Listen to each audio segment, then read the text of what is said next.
The sky split with blood-colored lightning. Angron descended like a meteor, his black blade wreathed in warp flame, his monstrous form towering over the smoking remains of the hive. He howled, a sound that shattered Vox units and drove weaker minds into madness. From the shadows of broken statuary and molten Pharisite, the Grey Knights emerged, silver-armored, halberds raised, cybolters glowing with warding runes. "In the name of the Emperor, you shall fall," roared Justicar Malric, his voice amplified by the psionic field of the squad's psychic ward. Angron laughed, the sound echoing like a thunderclap. "There is no Emperor here, only death." The ground quaked as Angron charged. Brigadier Kale opened fire, his silencer spitting blessed rounds. Warp screams tore from Angron's wounds, but they healed as fast as they appeared. Librarian Dacriel stepped forwards, runes flaring in the air. "Maledictum Demonica," he intoned, unleashing a psychic blast of silvery fire. It staggered the demon Primarch, but not for long. Angron swung his blade, and the shockwave cleaved a ruined tower in half. Interceptor Rovan teleported behind the demon, striking him with his halberd, severing a small part of Angron's armor, only to be grabbed mid-air and crushed like a doll, his body hurled into the rubble. The remaining knights fought like avatars of the Emperor, blades igniting with psychic fire, moving with precision honed through centuries. Castor's flames scorched Angron's wings, while Tyrion's halberd pierced a tendon in Angron's leg. Still, this was not enough. Angron entered a berserk rage, his armor steaming with warp energy as his blade bisected Castor cleanly, then slammed Tyrion into the ground so hard the crater glowed red-hot. Justicar Malric and Librarian Dacriel stood alone. Malric's nemesis Demon Hammer struck true, cracking Angron's helm. A rare roar of pain escaped the Red Angel's lips, and Dacriel channeled the last of his soul into a banishment rite, bleeding from the eyes as the psychic wards collapsed under Angron's furious counter. "Back to the warp that spawned you," he cried, and a blinding flash engulfed the battlefield. When the light faded, only a cloud of smoke was left, or so they thought, for Angron came roaring out, bloody and even angrier than before. Malric was pinned on the ground underneath Angron's massive hooves. He then ripped his head apart and ate the remains of the warrior. With the squad decimated, Angron made his way to find more victims to pledge in the name of Khorne. What is up, guys? It's the Sound Alchemist, part of OneMindSyndicate, and today I'm back to talk about Warhammer 40K. In this one, I'm going to be going over the Arcs of Omen Angron excerpt that talks about the actions that empower Khorne. So we all know that Khorne gains, power by hatred, bloodshed, and just any type of violence. However, during the Arcs of Omen, we see that there are many things that also give rise to this Chaos God. So let's go ahead and look at what empowers Khorne in this 40K lore. Atop a storm-lashed ziggurat rising from an alien jungle, an android overlord swings his glowing blade. Headless, his golden armored foe crashes bonelessly down the ziggurat steps.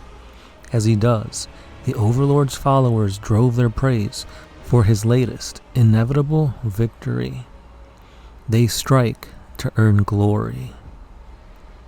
The overseer raises his lash again, but this time Labor Serf 8844 is ready. She catches the scrawny overseer's wrist with her offhand and drives her improvised shiv under his jaw. So, the uprising begins. They strike in hope of freedom. 3 of the gang were dead. The enforcer killed them with a shotgun, cold-blooded, executions all.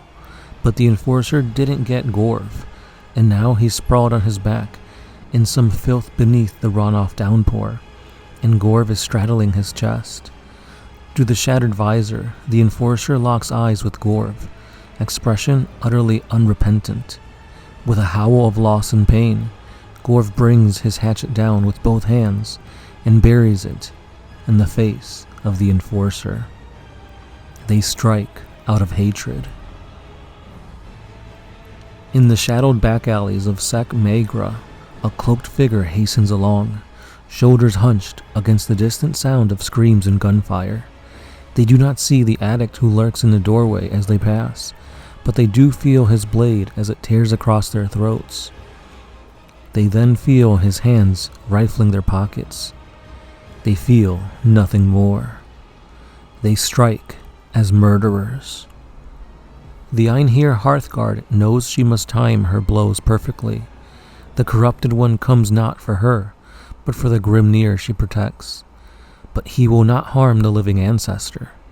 The purr of her enemy's armor servos gives him away.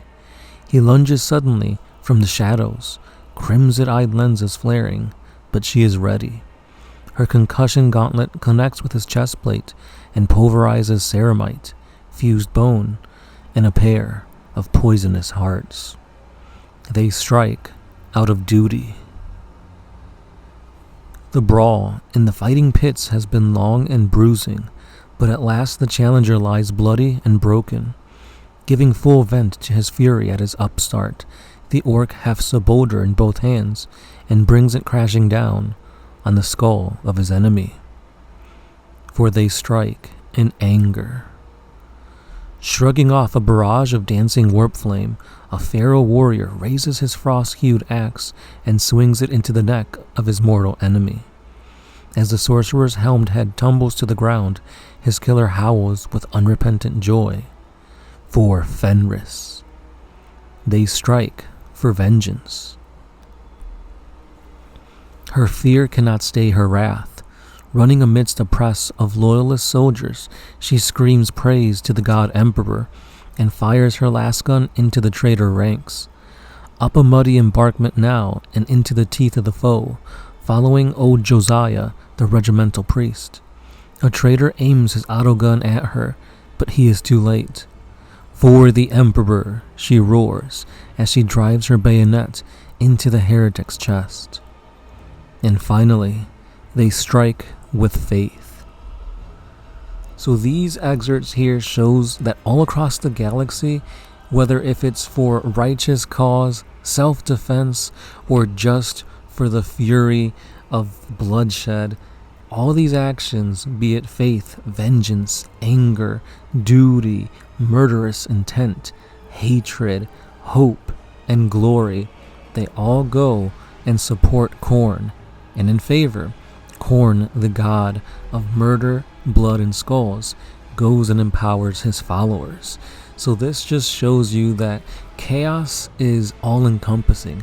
It's just not evil. It's just not negative emotions. There's a lot to this that goes into creating the gods, and that is why they're so powerful. Not because they're chaotic and evil, but because pretty much every sentient being, just by doing the things they do out of respect, duty, or just survival, empower the gods themselves. So this was pretty cool out of the Arcs of Omen Angron book. If there are any other instances of these types of passages, please let me know, because I do want to see the ones for Slanesh, Nurgle, and of course Zeech. But that's all I got for today, guys, so thanks again for listening, and I'll be seeing you guys in the next one. This has been the Sound Alchemist, part of OneMindSyndicate, and I'll catch you then. Peace.